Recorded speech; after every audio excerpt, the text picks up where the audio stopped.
I'm absolutely thrilled to show you my fastest win against a very strong Grandmaster. The game was played back in 2007 when I was still looking great and ambitious, young, hoping to become a Grandmaster. Didn't succeed, unfortunately, but I was still quite a decent player back then already. I am strength 2400 plus, and I was playing in the Gibraltar tournament against Kevin Spraggett, famous Grandmaster from Canada. It was played in the 7th round, and I'm really proud of this game. And not only because I managed to win the game, but also the way it happened. And I would like to show you one of my finest attacking combinations with you. So if you haven't seen this channel yet so far, make sure to subscribe as well, because I will definitely cover more of my own games on this channel. But of course, the main priority is that you will learn something. So let's get started and see how my game went. As in that time, in that period, I was still a 1d4 player. Nowadays, I'm mainly playing 1e4. But from time to time, I still like 1d4. Then I was playing in a very aggressive way, as this game will show you. Knight f6, c4, e6, knight f3, b6. It's the Queen's Indian.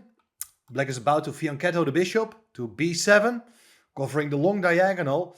So white is also trying to do that. And then, little surprise, instead of bishop b7, the bishop goes to a6. In the sense that, well, it's not a surprise, but if you're new to this game, you would probably just put the bishop on b7. Seems like a more logical square for the bishop. But on a6, you're putting pressure against the pawn on c4. There are various ways of protecting the pawn.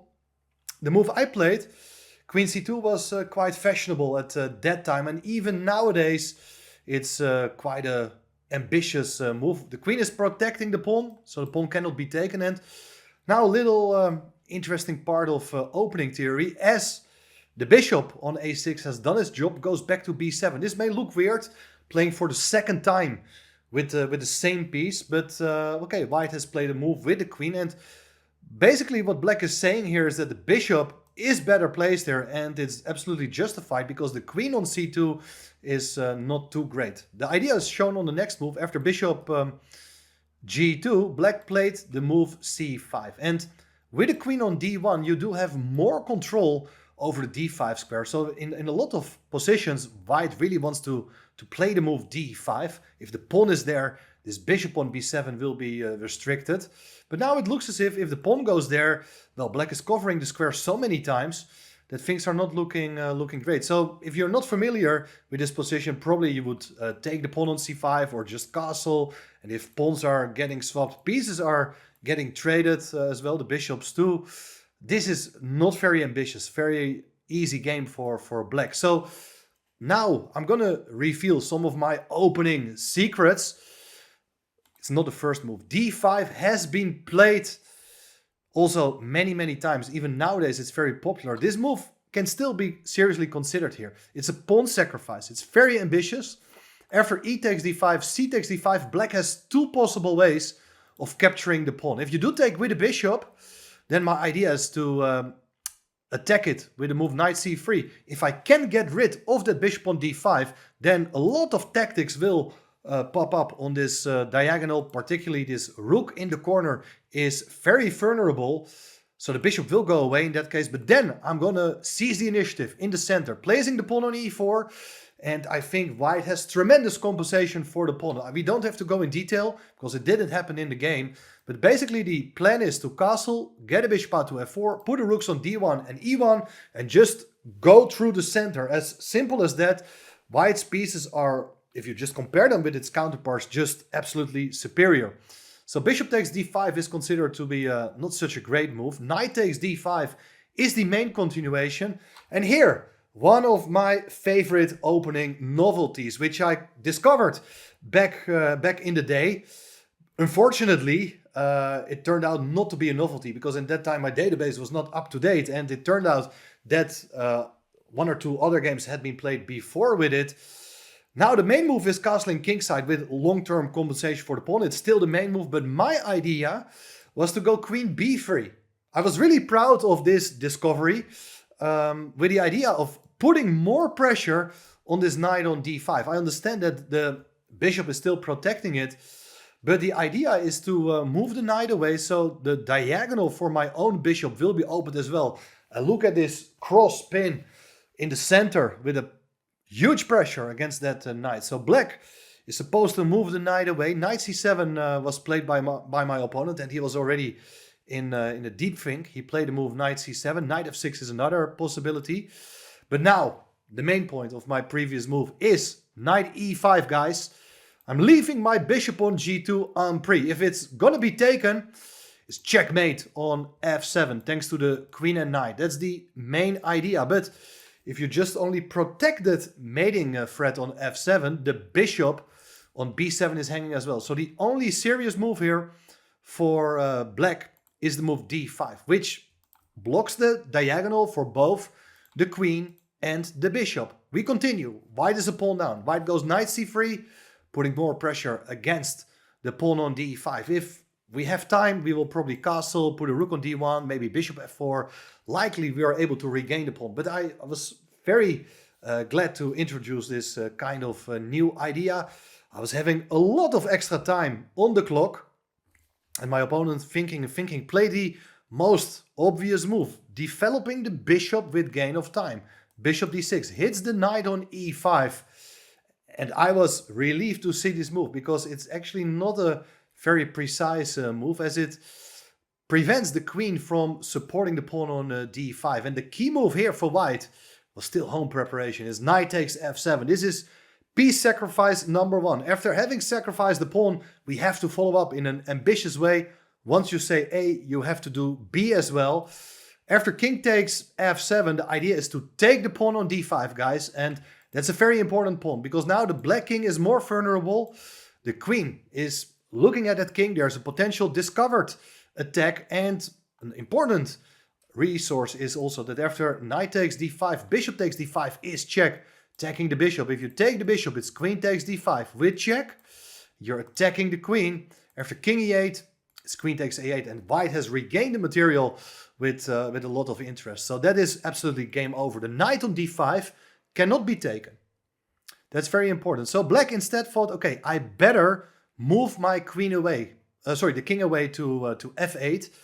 But obviously the king is not looking great. It's still open. It's missing the f pawn. The rook on h8 cannot easily be brought into play. And now, piece sacrifice number 2, bishop g5. An attack on the queen, very concrete play. And the bishop can be taken. Was not played in the game by Spraggett. He played queen takes g5. Sorry, he didn't play queen takes g5. But the point is that after knight takes c7, the bishop on g2 cannot be taken because of knight e6. With a huge knight fork, white is winning the queen. That's game over. If you go back one move, rather than taking on g2, if you take the knight on c7, then his bishop takes b7.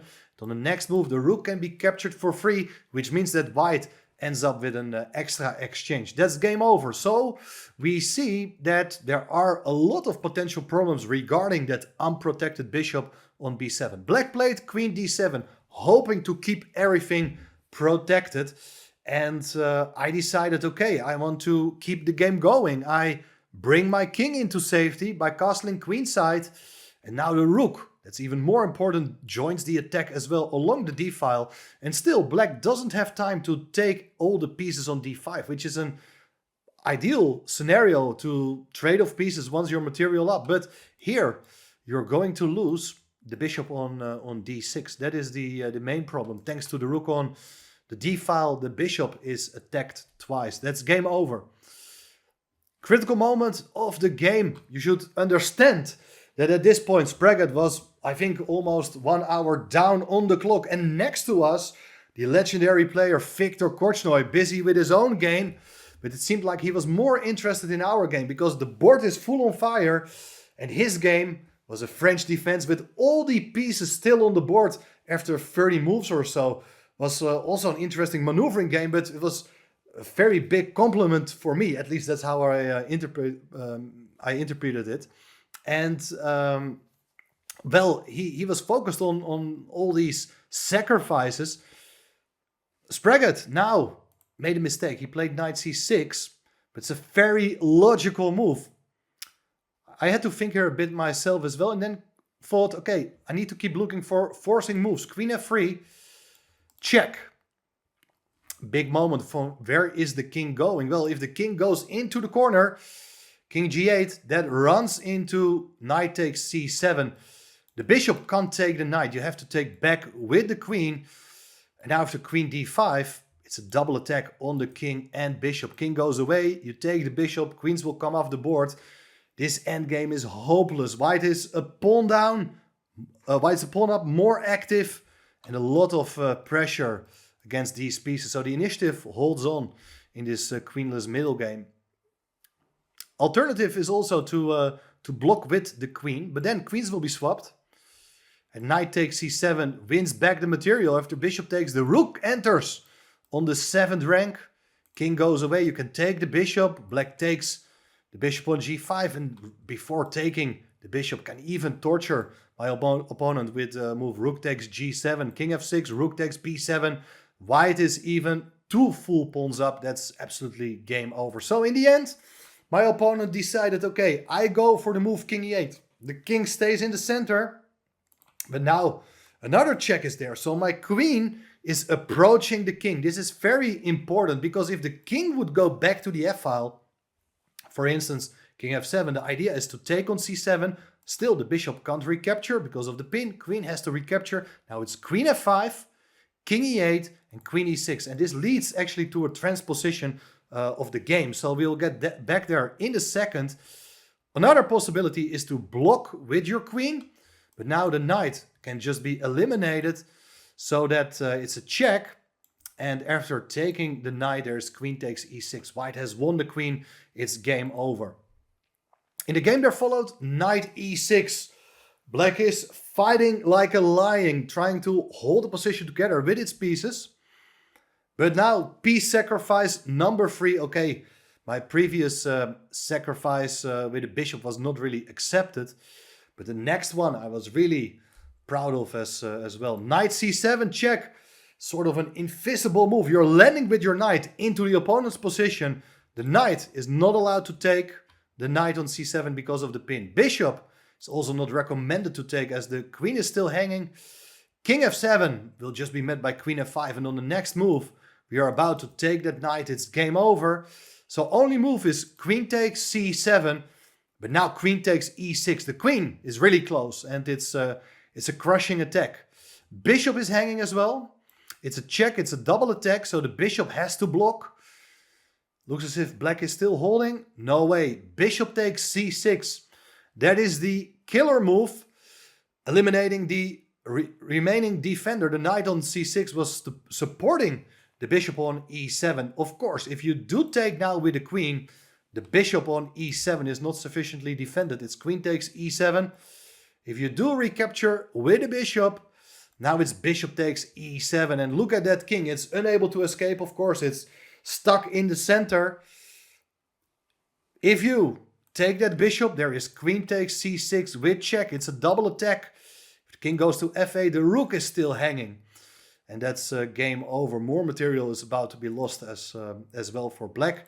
If the king goes to f7, so that at least the rooks are connected, then there is a rook to d7. And white is winning the queen. So that is game over, which means that my opponent resigned on move 20. After bishop takes c6, he had seen enough.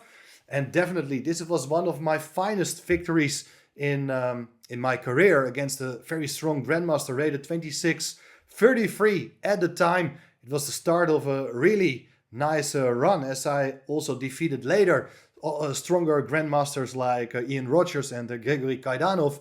And that helped me to win the rating prize. Was a very nice prize of, I think it was something like 1,500 pounds. So it was a nice little money for somebody who was enjoying his life, who didn't have to care about paying the bills. I could go to the bar, enjoy life, celebrate with my friends. Fortunately, it was not a GM norm. And well, anyway, good memories, good to remember it while talking about it. I hope you enjoyed this video. And definitely I will be back with more interesting games I've played throughout my career. If you have any recommendations of games you would like to see covered, not only once by myself, but also by strong grandmasters, drop a note in the chat below. I'm curious to hear from you. And then definitely more games to be discussed very soon.